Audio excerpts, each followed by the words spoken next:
Welcome to Optimize Your Success. I am Jack Scott, the Chief Operations Officer at the Mentor Project, and I'm excited to introduce your host and a mentor at the Mentor Project, Dr. Ruth Gotian. Dr. Gotian is an expert in the field of high performers. Each week, she uses a live panel filled with high performers to discuss different topics while posing challenging questions to each of the panelists. You are able to hear from each of these panelists about their challenges. You will learn how they overcame these challenges so they could excel and reach high achievement within their life. This is a podcast you don't want to miss. We're excited you're here with us today. Welcome to Optimizing Your Success. Hi, everyone. I am Dr. Ruth Gotian, and welcome to the Mentor Project's Optimizing Your Success. We have great high achievers here and a fantastic guest, and I am so excited for you to hear her story because her story is unique, but you'll also hear how small the world is and how I met our special guest, because this is a story of how people really share, and this is the importance of the network, the importance of your friendships, the importance of your community of practice, all of these things that we've been talking about for weeks and weeks. All of these people can really help you. So I want to start off first with everyone introducing themselves so that you can really get to know who our high achievers are, starting with Dr. Susan Bernstein. Hi, and thank you so much, Ruth, for doing these. And I'm just so happy to be here tonight. I'm Dr. Susan Bernstein. I'm a psychotherapist. I'm also a producer and host of television talk shows. And I am a professor, and I run groups, and I just help, and I'm on these, and I just love when I'm able to join. So thank you. And I can't wait to hear Maxine's story and to share my experiences of being a client in the store, definitely in the store. So this is the first time I'm meeting Maxine, so it's welcome. Thank you. Susie Katz. Hi, I'm Susie. I'm a photographer, and I have an educational nonprofit called Photo Wings. And sneak preview, I know Maxine, and she'll tell you how. That's a great one. Janice Lentz. Hi, Ruth. It's nice to be here again. I'm Janice Lentz. I'm CEO of Hearing Access and Innovations, and I am working to change the world for people with hearing loss. I'm also traveling to every country in the world pre-pandemic and have traveled to 194 countries, territories, and unrecognized nations. Thank you. Dr. Bruce Wiley.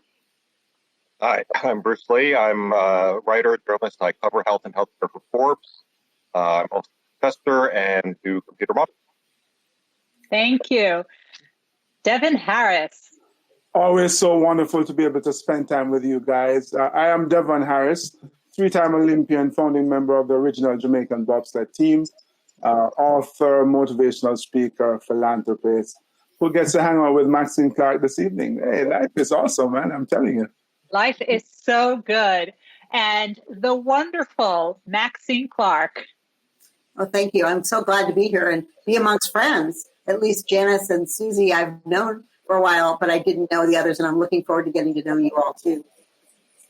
So Maxine Clark, who you will all get to hear her story in a moment, is the founder, the CEO, and the original CEO and the founder of Build-A-Bear Workshop and the author of the book, The Bare Necessities of Business.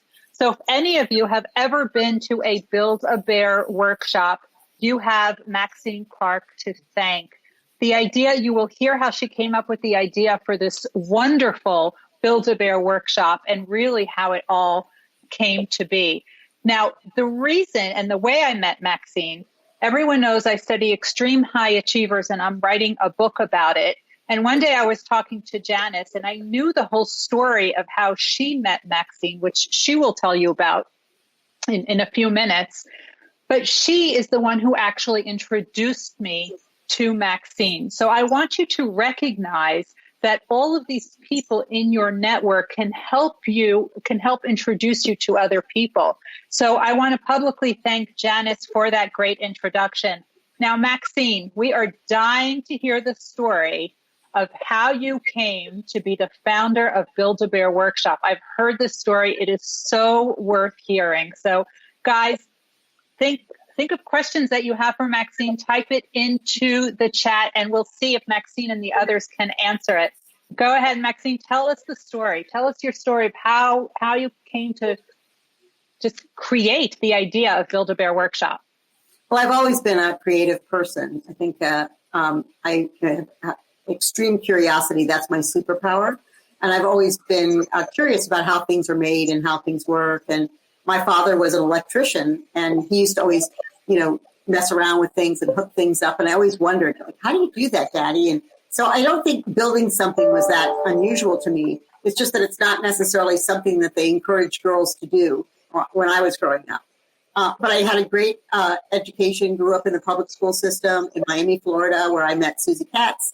And I feel like I was very fortunate to grow up in the times that we did, because lots of change was going on, very similar to now, although I thought by now we'd be changing to something different than still the same old issues that we've been dealing with for hundreds of years. But I had the good fortune to go to college, and I wanted to be a lawyer. And I went to go to law school in Washington, D.C. And in order to pay for law school, I had to go to work. So I went to work in the Heck Company in Washington, D.C. in their executive training program, which was, just sort of a part-time job, so that it was a full-time job, but I was doing it so I could go on to another life. I wanted to be a civil rights attorney, and that was what I thought was my passion. And very soon into that project, my boss got sick. And in those days, when you had a heart attack, you were out for many, many months. And so they asked me to fill in for him. I didn't know anything. I mean, literally zero about retailing. I was going to law school. So I took a leave of absence from law school, and I would just add that I'm still on that leave of absence today, because that career, that journey, and I always say the journey is far better than the destination. That journey to where I am today began that day that I had to take over the department and didn't know one single thing, and I had to ask for a lot of advice. And the good news was that the vendors and supporters of that department, the suppliers, really wanted me to be successful, because they wanted Harry to come back and have his business be intact, and also to get his bonus. And so they taught me everything. They were so willing to share with me. Instead of thinking me as a competitor of his, they thought of me as their daughter almost. And, you could say that might have been even almost a discriminatory way to approach it, but they were really wonderful to me. And they took me to their factories. They taught me the ins and outs of the business.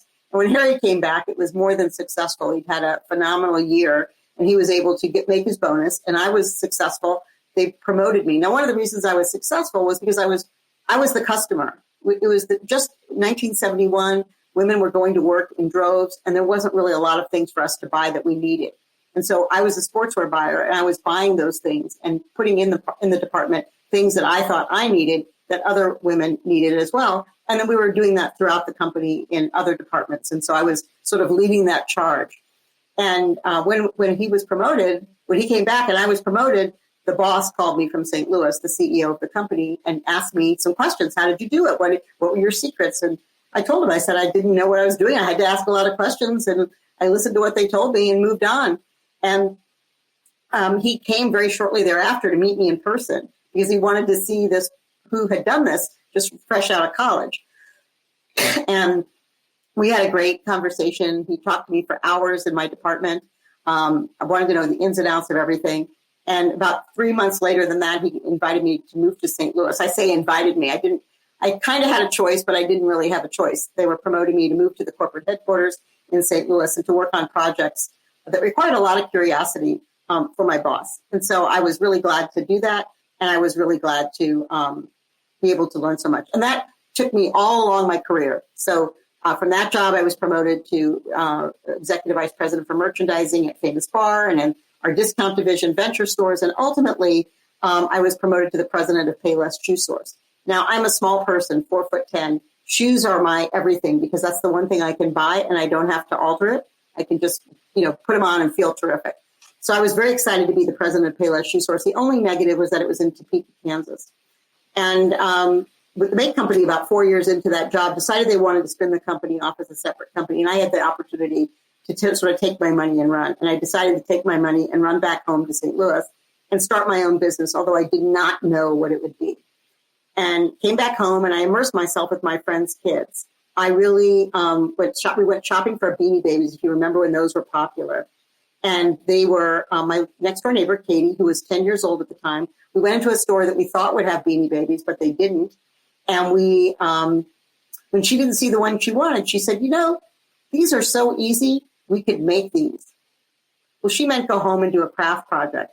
But I heard something much bigger. And that day, the idea for Build-A-Bear Workshop was born. And 9 months later, we opened our first store in the St. Louis Galleria, which was our local mall. And I wrote a business plan. I had a strategy. I had a 10-year plan. I knew this would be successful because kids were telling me it would be successful, not adults. And that's really how the idea came to be. But it was a long path. You don't just go from being an executive trainee to opening your own company, although that happens pretty commonly today. I had over 20 years of experience learning the business, knowing the real estate, understanding the finances, understanding a lot of things about the business. So that's how it came to be. I love it. And I heard a few things. So I heard, first of all, that one of our regulars, Susie Katz, who's on the show, you have known since grade school, since the awkward ages. The two of you know each other. So, it's the world coming together where someone who's on the show all the time and our special guest actually grew up together. And Susie actually told me something interesting. Susie, do you want to tell me or ask the question that you were talking about earlier?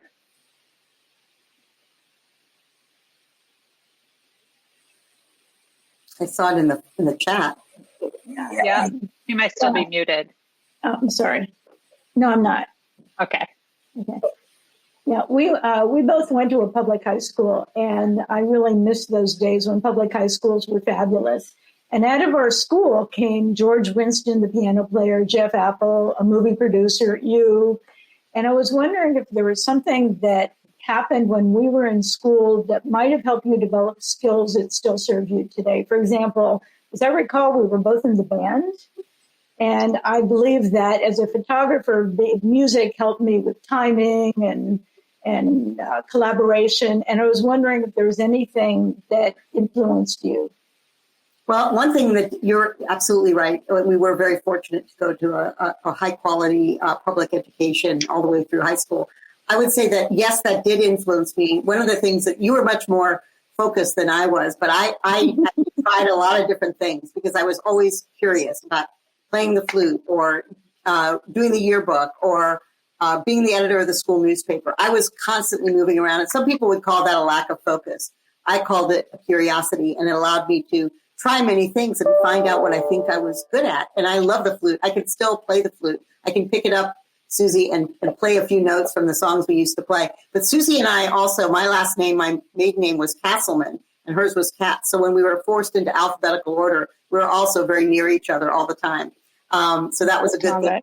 That was a very good thing. But I would just say that going to that school, being exposed to, we also grew up in a time when there was a lot of change in America going on. Also, the immigration of the Cubans from Cuba to Miami.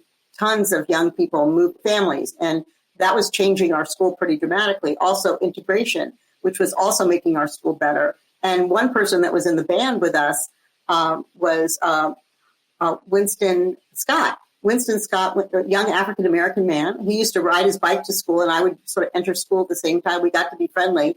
He was 1 year below us. I don't know if you remember him, Susie, but he went on to Florida State University on a band scholarship, and he became an astronaut. He was an astronaut in the Endeavor because musicians are also usually really good at math.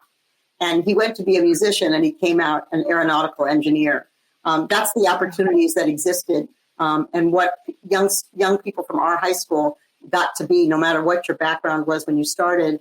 You got a pretty good education and maybe a little bit of that curiosity to go forward and try some new things. And I think that's what really makes the high achiever stand out is that constant curiosity. It's never about hitting your peak. I'm done learning. There's always something new to learn. Now, I've also heard a few other things. One, your love of shoes. I totally get that, by the way. And the second is how you moved up the ranks, but then some kid said, oh, we can do that ourselves. and you made the leap from we can do it ourselves to Build-A-Bear workshop. Could you fill in some of those blanks? Because I feel like it was more than just cutting some. I think it's all of your life. All of your life experiences come into, your to being who you are at any point in time. And when, the good old days of growing up and going on school field trips, I was always intrigued by a field trip. I always understood that, we went to the bakery or to the dairy or to the sea aquarium or any place. I was always fascinated by that. I think all children are, even today. And what I saw in my head when Katie said that, it was a kind of a Willy Wonka explosion in my head that really told me what a factory should look like if it was for kids and it was hands-on kind of activity. And in fact, our first store was a bigger than life kind of Willy Wonka story. We built it out really big with lots of big, gigantic features that we put in the first few stores, but then we needed the room for the customers because good news was we had a lot of customers. So we took some of those features out, but still the kids' imagination was allowed to flow there. And I also was, the field trips was one thing. I always have been in factories, as a retailer, as a buyer, as a merchandise manager, as the CEO of a company. I was in factories that made things, including stuffed animals and stuffed slippers. And so I knew that it could be done. I knew exactly the fixture, the machine that I needed. It was an upholstery stuffing machine. And what we did was we put a border, wall around it that made it look like a Willy Wonka kind of stuffing machine. But again, I've always been a student of all of those fantasy movies and things that just are bigger than life and allow you as a child to imagine a world that's bigger and more fun than the one you might live in. And that has always stayed in my head. So I always encourage children, all the children that I teach, whatever grade they are in or wherever they are, to not lose their kid thing, to not to give up on their imagination. Don't let an adult beat it out of you. Keep dreaming, keep seeing, looking through the eyes of a camera or the eyes of an artist or the eyes of an architect or an engineer. All those things are possible. Actually, I think if I had known that girls could be engineers, I would have been an engineer because I'm a problem solver.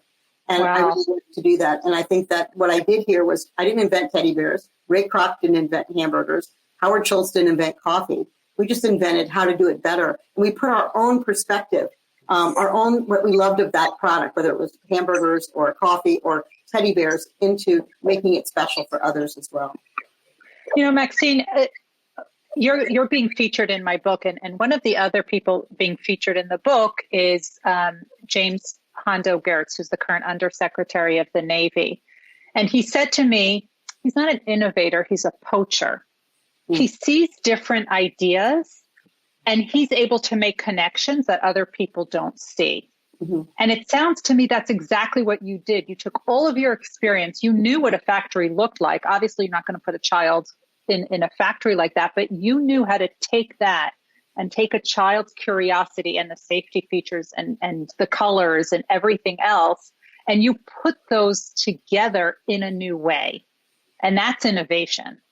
That really is innovation based on your curiosity that you were talking about earlier. I like that. I'm going to borrow that statement from him. I think that all good ideas are already invented. The issue is how do you make it better? And I tell this to young people, everybody's looking for the big unicorn idea, but actually that whatever it is, it's everyday life staring you in the face, and you can make it better and make it more 21st century and more fun, absolutely more fun. You just have to put your mind to it. Absolutely. Now, Maxine, you said you guys were having a lot of customers. And one of those customers is the woman who introduced us, Janice Lentz. Now, Janice, are you able to tell us why you went from shopping in the store to being on a first name basis with the CEO? Can you tell us what happened? Well, Maxine was opening up a store. And so my son, who was about 2.5 at the time, loved playing with Build-A-Bear. I mean, he adored Build-A-Bear. And he wanted his sister to play with Build-A-Bear, but she was obsessed with something else. And he thought he could convince her to play Build-A-Bear if he made it personal. And he wanted Build-A-Bear to have hearing aids. And randomly, we happened to be when in the... Well, you have to mention that your daughter had a hearing aid. Sorry, my daughter has a hearing loss and wears a hearing aid. So we happened to randomly be when Build-A-Bear was unveiling their new Fifth Avenue store. And one of the salespeople mentioned that Maxine was coming. She said, oh, if you wait a little bit, you'll be able to meet Maxine. And she didn't know about our whole hearing aid idea. So I thought, okay, so I asked my son, can we just wait? And he was very happy. And the staff was amazing. And Maxine doesn't know this, but one of the staff told me when she was, because I didn't know what Maxine looked like. And so one of the staff tipped me off and watched my son while I approached her. I literally abandoned my 2.5-year-old in the store and went up to Maxine. Now, you have to imagine, Maxine's unveiling this major store. Like, it was huge. And I'm sitting there and asking her about a hearing aid. She really is a little busy, but I didn't really care. I had my hearing aid idea. And what was really unbelievable is even Maxine is about to unveil this store to the public with the press outside.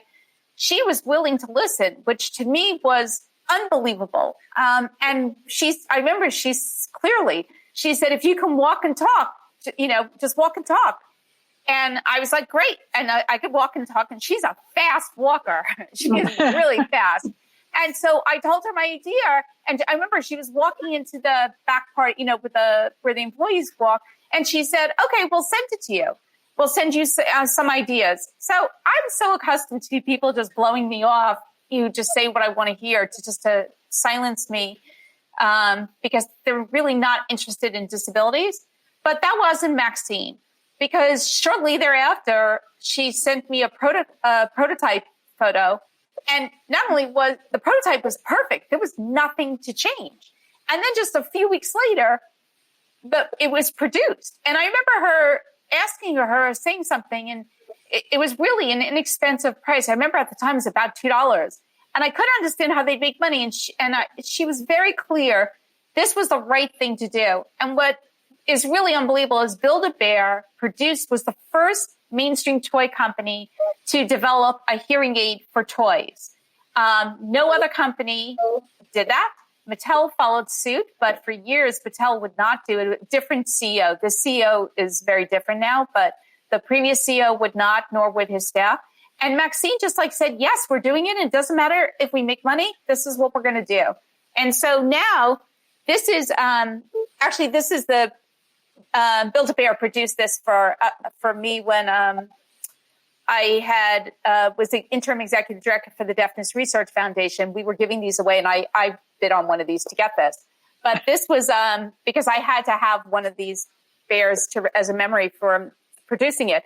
So this is the bears, and then this is the hearing aid that she produced for the bears. How amazing is this? So a child with a hearing loss, or who has a grandparent with a hearing loss, or a sibling or a friend, can have a toy that looks like this, and it's normal. And if you see how it works, just a simple little thing. No reason why any other company couldn't do this, but Maxine did it. And that's what she did it while walking. I mean, it was not a meeting in a boardroom. It was walk and talk. It was in 2 minutes. She made a decision, literally in 2 minutes. I've said this before. I can count on literally one hand, the number of people who have said yes in 2 minutes. And Maxine was one of them. And so I have always been just amazed. And we honored Build-A-Bear when I was the interim director at the Deafness Research Foundation, because to me, I wanted to honor people who actually deserved it versus just for big fundraisers. But this is amazing, right? So thank you, Maxine. You're welcome. This is fantastic. Thank you for the idea. But, honestly, that's another part of a story that, how do we get to where we are today? My mother ran a school for children with Down syndrome. So I was always sensitive to children with differently abled children. That's what my mother called them. And so for me, that was just my mother was calling me. It wasn't, you were certainly way too young to be my mother, but, she was speaking in my ear. So I didn't really have to even think about it. She was saying, that's a great idea. Go for it. And, that is the kind of way that I was raised, and the way that I think that the world should be.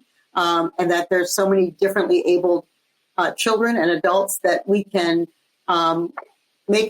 give them more access to everything that's good in the world.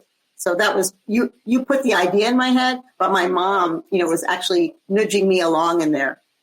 I love that. I love that. And I love that, like it was like mothers and mothers together. I love that.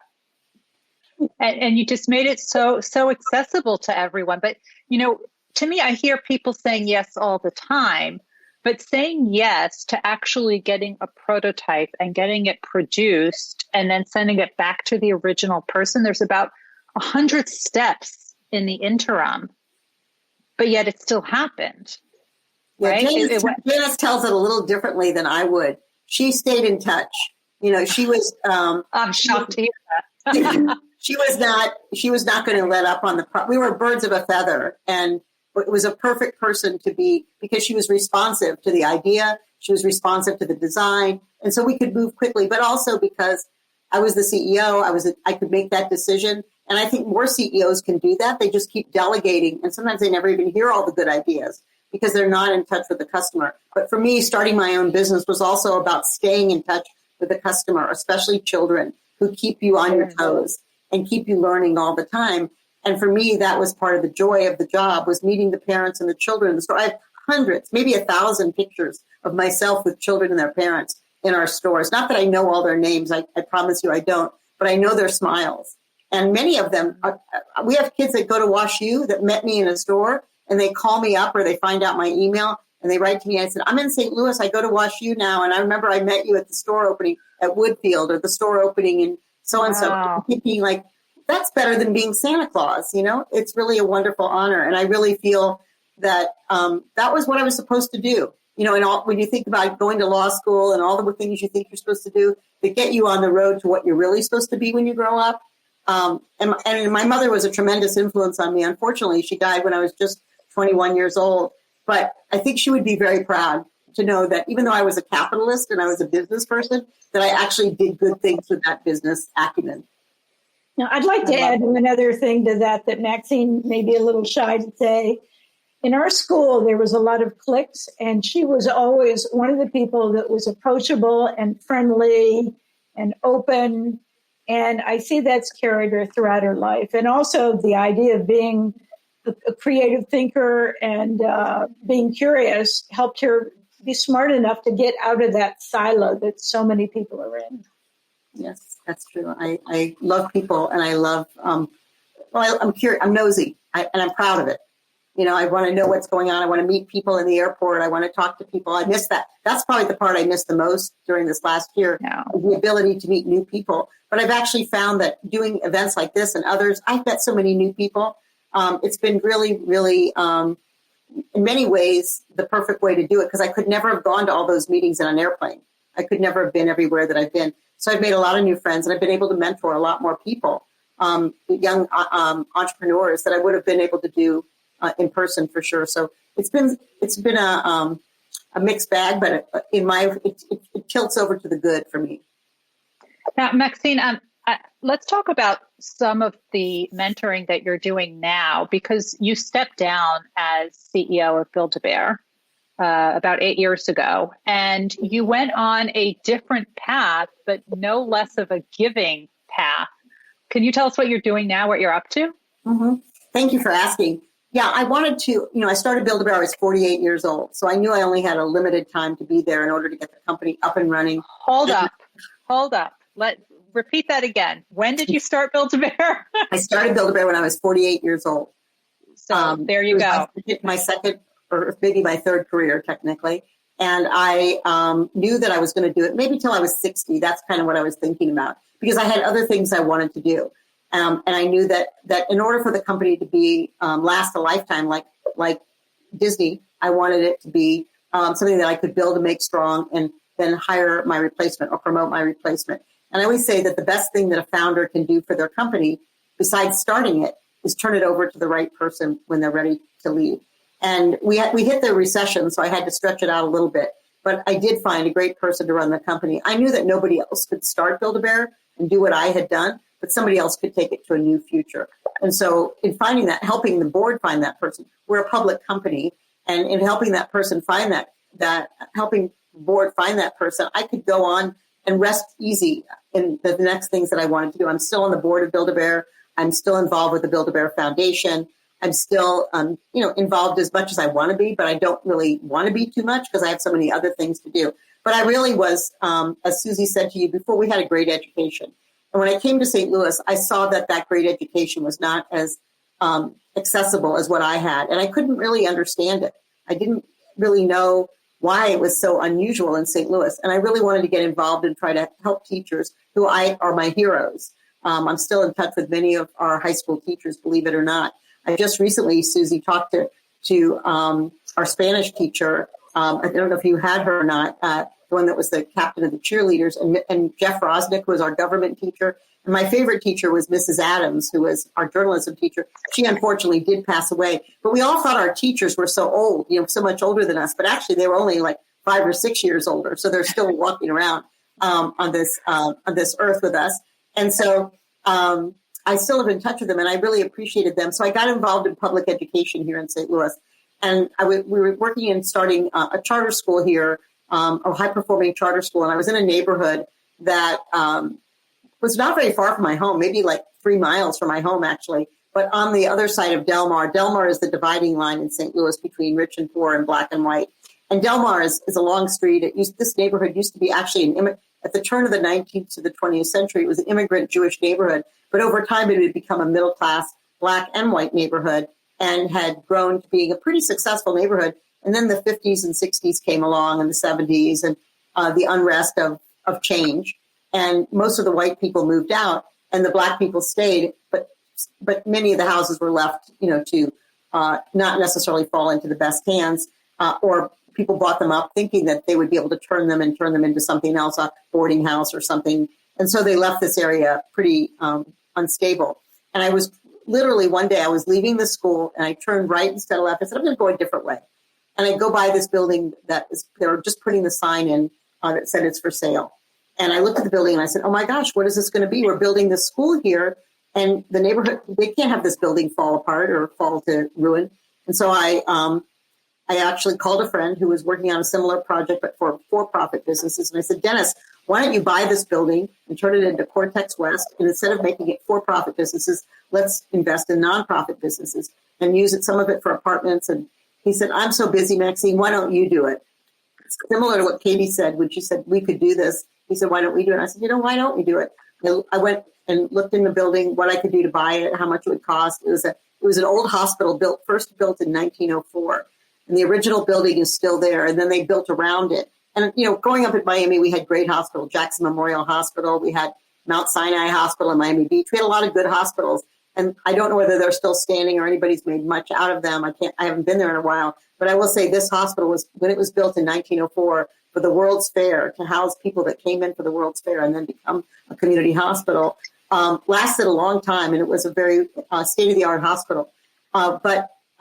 So we bought the building. I didn't know exactly what I was going to do with it, but I knew that I wanted to turn it into a place that nonprofits in St. Louis that worked on education, healthcare, and community development could work together, as well as creating apartments, affordable apartments for teachers, nurses, social workers, public health, public safety workers, those young people, diverse professionals that make that 35 to 55 and can't even find a place to live in St. Louis. And this isn't San Francisco. I can promise you it's not the prices of San Francisco or New York, but we still have a shortage of affordable housing. And so I started on this journey in 2014, and it's 2021, and it'll open this fall, but it's been a long journey. And actually the wherewithal for the project, what I put into the project, significant amount of money, came from Build-A-Bear, from being able to take Build-A-Bear public, being able to put our money to good use and to reinvest it in the children of our community and the people that live in this neighborhood. It will be thriving in the not too distant future, and not because it's gentrified, but because other people, once I bought the property and started to invest, other people bought property and are investing.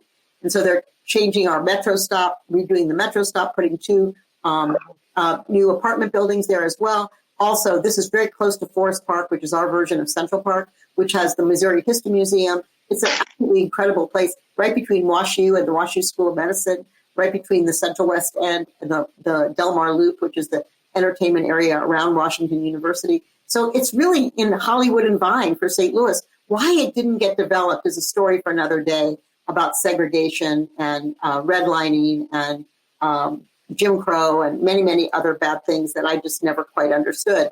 But I do know that it's been a hard-fought battle. This is a $100 million project. It's not a small project. And I didn't know anything. Again, it's like back to my early days. I didn't know. If I knew then what I know now, I might not have done it because it's so complex. But we're almost there. The apartments will open in spring of 22. And then we have another part of the building that was the nursing school that actually is in pretty good shape, that we hope will be turned into an early childhood center that somebody else will operate, a really good Montessori or some other really, interesting way of teaching young children art, music, science, all the fun things that they should be, pushing their hands into before they can read and write, just to find out what they're really good at, what their gift is, and then helping them develop their gift as they move through the school system, but giving off to a really good start with a really big hug. But the hug is for education, not necessarily just a teddy bear. I love that. That, every so often we get guests that really stun me to silence. Even if I've heard the stories before, they're just, every time there's another detail there, you just completely changed an entire area of St. Louis. Wow. I mean, they're changing metro stops. That doesn't just happen. And you didn't know how to do this. And talk about on-the-job training, right? Yeah, it's that, really that thing that the high achievers have where not trying is simply not an option. I sit on the board of Washington University, and I am on the Building and Grounds Committee, and have been on that committee for the last 10 years. I have learned a lot sitting there, watching how they've transformed that university and those buildings as well, and the medical school. So I did, osmosis is a good way to learn as well. And I took copious notes all the time, not necessarily knowing what I was going to do with it, but it fascinated me how they could build so much into such a small space. This is actually 8 acres, and it's about 500,000 square feet, about the half of a mall. I always sort of tell people it's about a half of a mall. So it was a big undertaking, but it will be really worth it. And then other people will say, I can do that. And that's really why I do the things I do, so that other people can see they can do it also. Not so I can do it all. I don't intend to do this again, not this kind of project. But I am interested in one of the things I've discovered on my way to this project was all the beautiful churches and synagogues that were built in cities, in urban areas, and that are now basically empty because people have left the city. And that I'm worried about that. I'm trying to think about how we could repurpose those buildings. So I've been thinking about that for the last couple of years as I pass by them and see them become emptier and emptier, especially during COVID. But what could we do with them? How could we rethink how we use a church or a synagogue for, large, some can be houses, some can apartments, some can be venue providers, wedding venues, things like that. But they're just so beautiful with the most beautiful, they're historic buildings. I mean, St. Louis was one of the largest cities at the turn of the 19th to the 20th century. And that's when a lot of these buildings were built. They're absolutely magnificent. Meet Me in St. Louis type from that movie, if you remember it. That house was in our neighborhood where we're building this hospital. Wow. Hey, Susie, was she always like this? Yeah, she always had a lot of energy and curiosity. Yeah, and we got together again about a decade ago, and it was like we picked up like it was yesterday. Yeah, it is funny. I was not nearly. Susie was the quiet creative. We both were music. We both played the flute, but you don't really know all the people that you grow up with, and I think that you find out as adults that you turned into people that you never even knew that side of the person, and that's also fascinating. Because, there's some people that don't really like high school or don't want to even talk about where they grew up. But I don't feel that way. I had so many interesting friends and acquaintances. I mean, we had a big school. Our senior class was about 1,000 people, our senior class. So we knew a lot of each other from elementary school. Some of us went all the way up through elementary school together. But, we've become interesting people. It's interesting to see people's politics. It's interesting to see many people are still working, even though we're, of a certain age, that we don't have to work. I think this is the first year I've ever been happy that I was my age because I could get that vaccine pretty easily. But, it's been a wonderful journey. It started in my father bought a house in a neighborhood for us. He was in the military, so he got a house on the GI Bill, and that house is no longer standing, but the house that's on that yard is now selling for millions of dollars. So the neighborhood was a good neighborhood, even though the lots were small and the house was it's the way it was the American dream. My father and mother got to live the American dream. They just didn't live long enough to see their children enjoy what we've enjoyed of it. But they paved a good path for us. That's for sure. Maxine, Bruce, who's here, he's a physician. He has an MBA. He writes for Forbes. He does computer modeling, and he's been told, Bruce, I don't want to put the words in your mouth. So tell me if I'm not saying this correctly. You're different, Bruce. You were told that you're different. And what was the response? What was the second half of that sentence? Yeah, you're different. People don't like different. People don't like different. Yeah. And Maxine, you're different. You're different because I'm exhausted just hearing the what it takes to pull off what it is that you pulled off. So have people told you you're different? And if so, what was your response? Yeah, Bruce, brushed it off. Yeah, people. Yeah, I know that people responded to me differently because I was a woman, especially in the business world.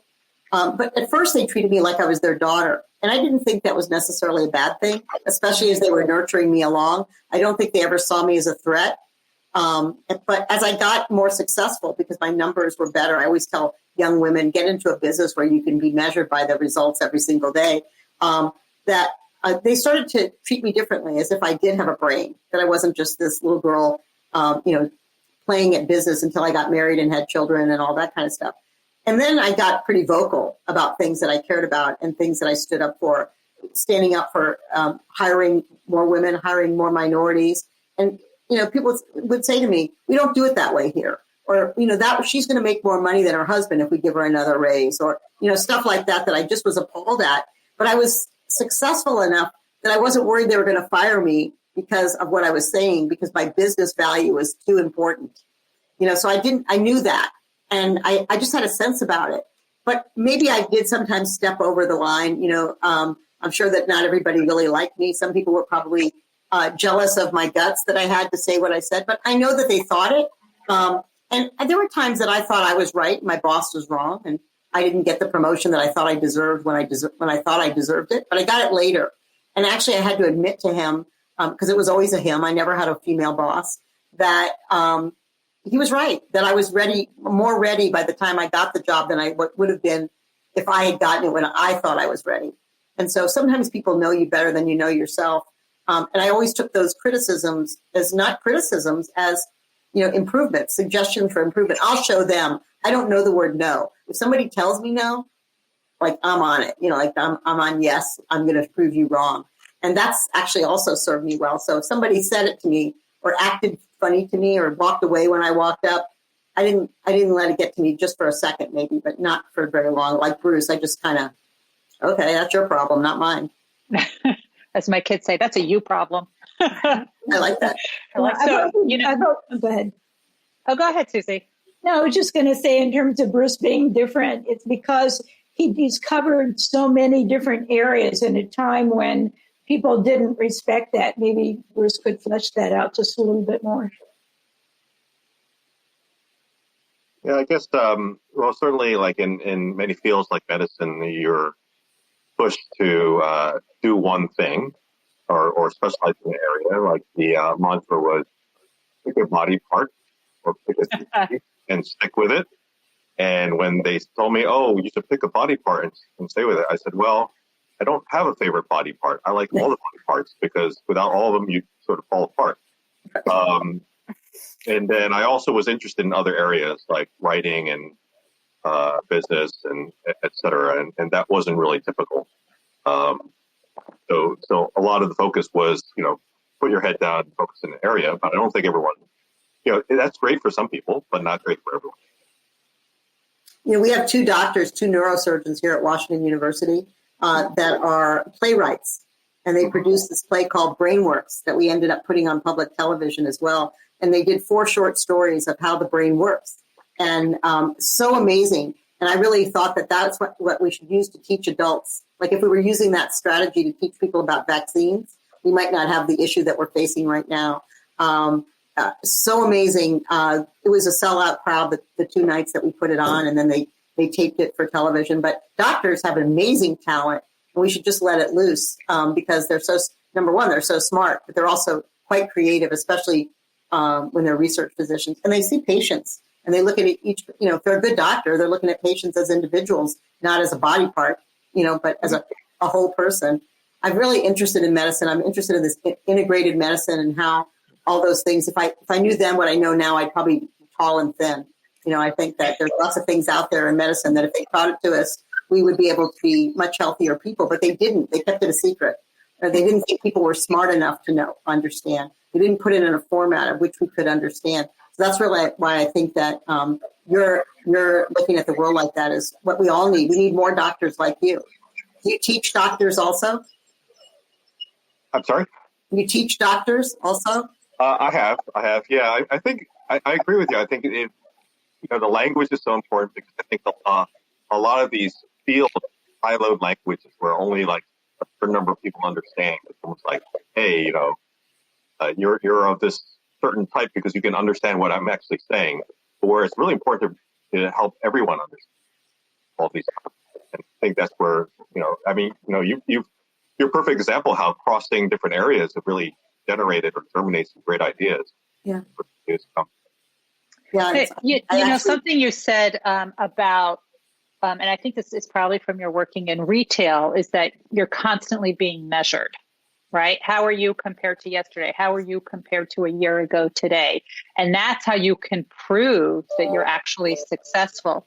And one of the greatest management thinkers, Peter Drucker, actually said, what gets measured gets managed. Mm-hmm. And, and that's interesting because at the end of the day, if you have the numbers, you're in, you did it. Now, Devin, you're a perfect story, right? Who's better? Mm-hmm. How do you get from the tropics of Jamaica to the Winter Olympics? Right? Yeah, it was about the numbers. It is, yeah, right. Break it down by the numbers. As they say, inch by inch is a cinch, right?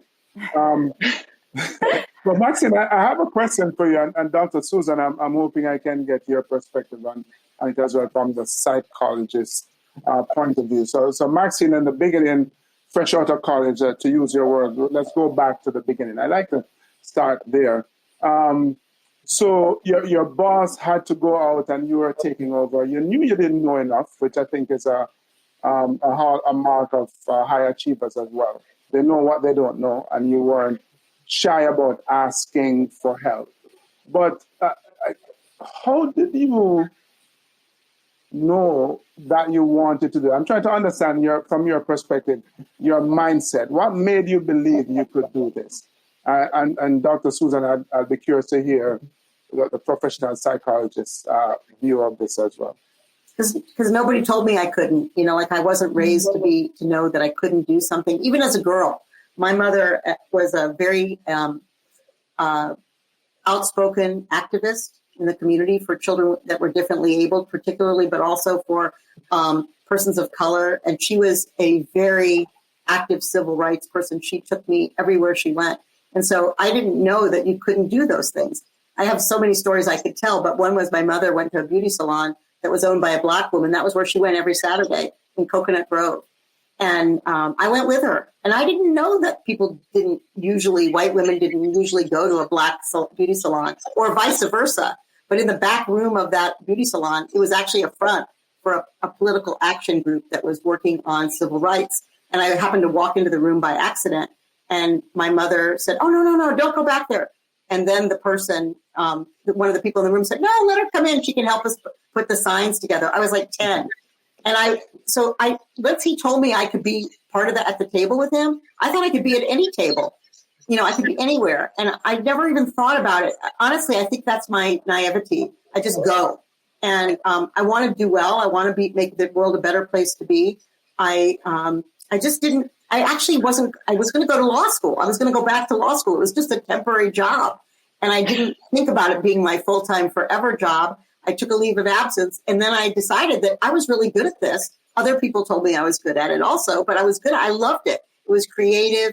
It was generating business. It was the time when technology was coming into the retail space. It was creative. It was fun. These people were really nice to me that wanted me to learn. I couldn't think of anything better than that. I had no idea. Nobody told me what a buyer did, or my mother. No one showed me that. Even though I love to shop, I didn't know how the products got from one place to another. it was also in the time that we were slowly moving from making things in America to making things in the Far East.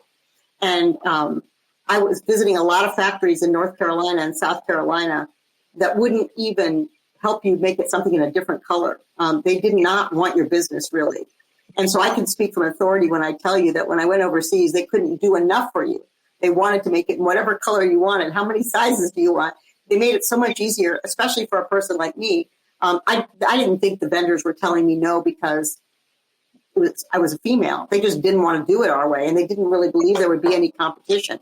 That was a good lesson for me, also, to see that if you wait long enough, and tell people, oh no, they'll never change their watches, then a swatch would never be invented, or the iPhone. We used to wear headsets or carry a transistor radio, then we never would have had a Sony Walkman or an iPod. I mean, these are all things that, just evolve if you believe in the possible. And I believe in the possible. And that, again, comes from my mother. My mother worked with children that had Down syndrome. When she started her school, children died at 12, 13 years old. Their life expectancy was short. Now it's long. And they work and they have jobs and they're mainstreamed into the public, and we all know what kind of contribution that they can make to society.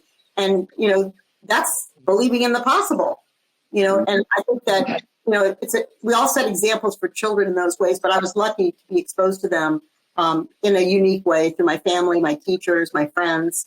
Growing up in the time when, in the 50s and 60s, when all kinds of impossible things were happening, heart transplants and new businesses created, and, gasoline mileage, being extended on cars, all kinds of new inventions, rocketing to the moon. That we saw that in our school on a little TV that we had to look at, but we saw that in real life. So why couldn't it be possible for me to be able to do anything I wanted to do?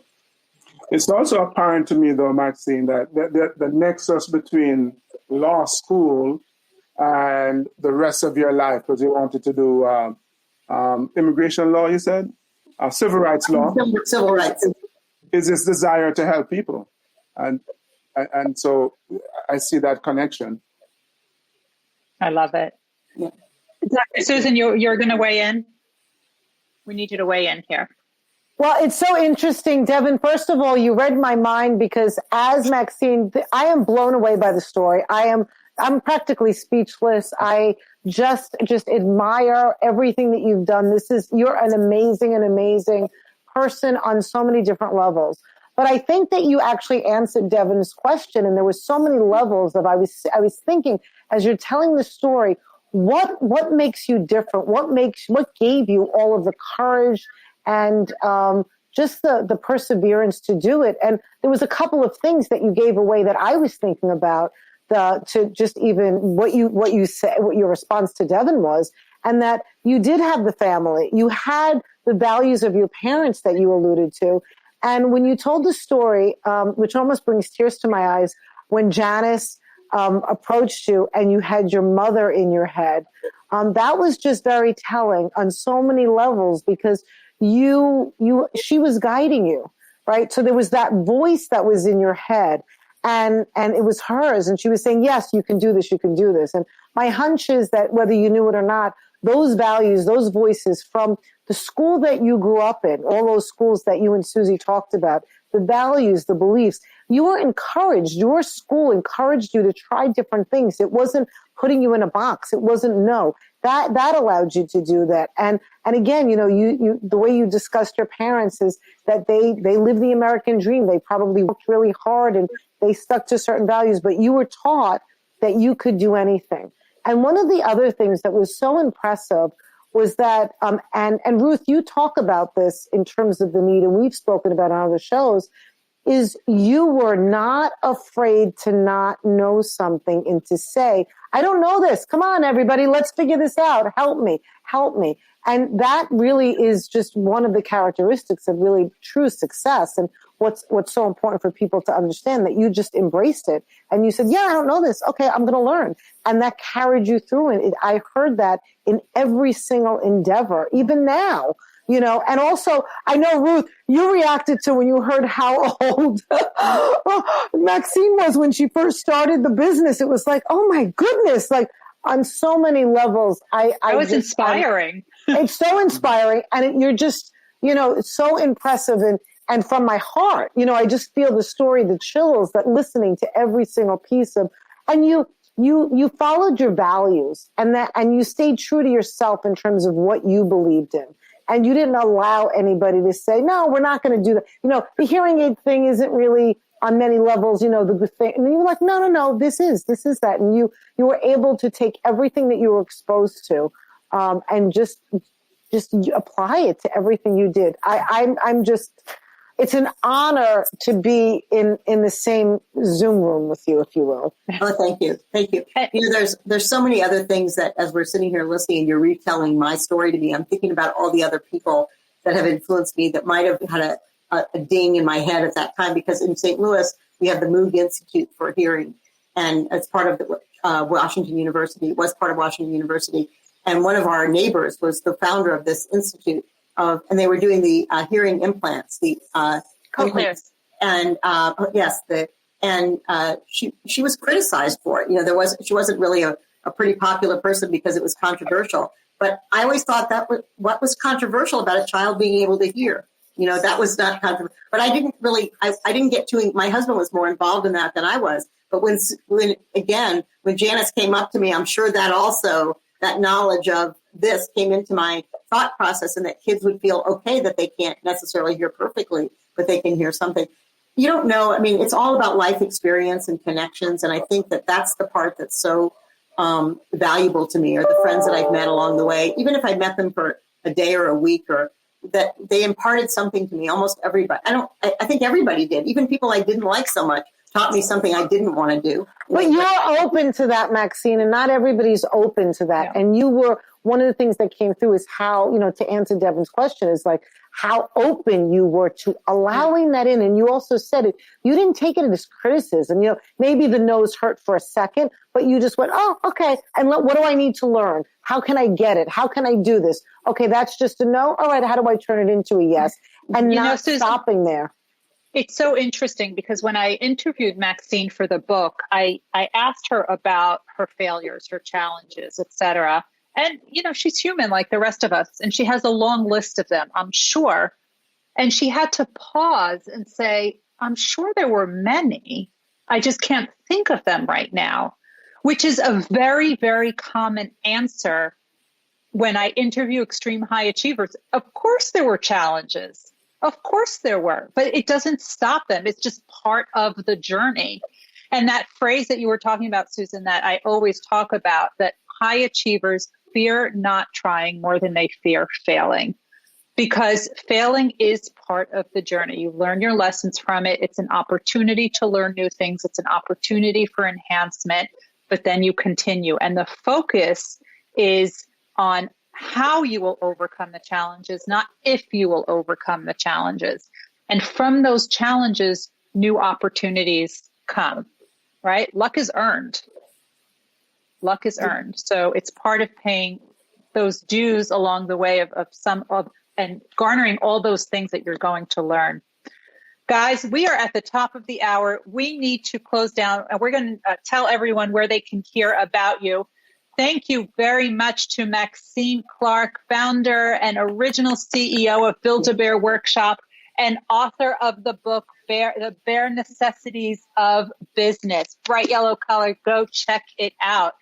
Everyone, I know that you know that the audio from this goes onto a podcast which comes out on Sunday. Everyone here volunteers their time. So please, if you could, just subscribe and leave us a review so the Mentor Project can put out more great shows like this and more great podcasts.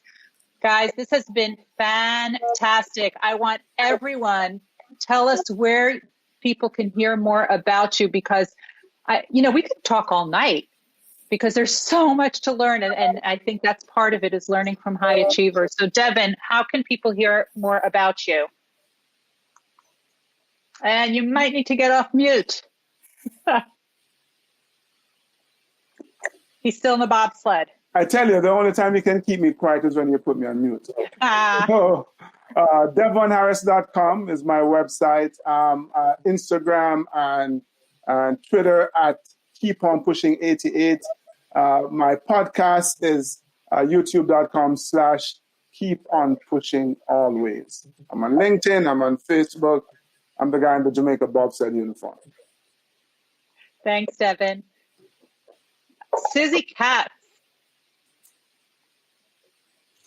So you can find my work at photowings.org, photowings.org. I made a presentation for the Mentor Project. So if you go to 1 Hour with the Mentor, you can learn about it in a little bit more detail. And some of my own personal photography is at susankatzphotography.com. But I spend most of my time with Photo Wings. Thank you. And our original connector for tonight, Janice Lintz, and show up the original Build-A-Bear that made all this possible. Well, it is actually fascinating to hear the story behind it. You know, when you approach someone, you have no idea what their reaction is going to be. And so to hear the backstory to me is really unbelievable. And it is interesting because it's consistent. I tend to find that the people who say yes have some connection to disability somewhere in their life. And so it is interesting. It's not surprising to me because that tends to be the yes people. Over and over, I find that out. It's easy. I don't have to convince them because they're already convinced. But I can be, so thank you, Maxine, for coming, because this was fantastic and so interesting to hear your story. And I never really got to formally say and publicly thank you, but thank you for changing the entire toy industry for children with hearing loss, because other companies followed you and you were truly a force of nature that just disrupted the entire industry. So thank you. You're welcome. And so I can be found janicelintz.com for my advocacy work, and my professional consulting work is hearingaccess.com. Thank you. Janice, you brought tears to my eyes with that one. And it's also unbelievable. You just have no idea how much of a difference it made. Like for my son, it was a game changer. He was so happy. And Ariel ended up playing, she played with Build-A-Bear because she was also touched by Jared. I mean, it's really interesting. And it's funny because now my son invented a hot sauce company. So when you're talking about the curiosity, yeah, he's the one who came up with the idea. So it's just fascinating to me. Thank you. Dr. Bruce Wiley. Well, now I actually have an urge to build a bear. Maybe the bear can keep me company in front of this brick wall. I have a feeling it's going to come up in the next Forbes article. Yep. You know what? That's a challenge, Bruce. That's a challenge. We want Build-A-Bear in the next Forbes article. I also would like some hot sauce, but that's another story. I'm going to have to connect you with Jared. Absolutely. So I can be found if you Google Bruce Y. Lee. The Y makes a difference because if you just do Bruce Lee, there's rumor has it that there was a martial artist by that name.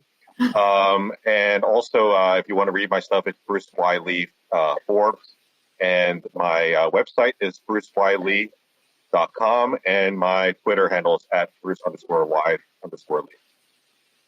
Thank you, Dr. Susan Bernstein.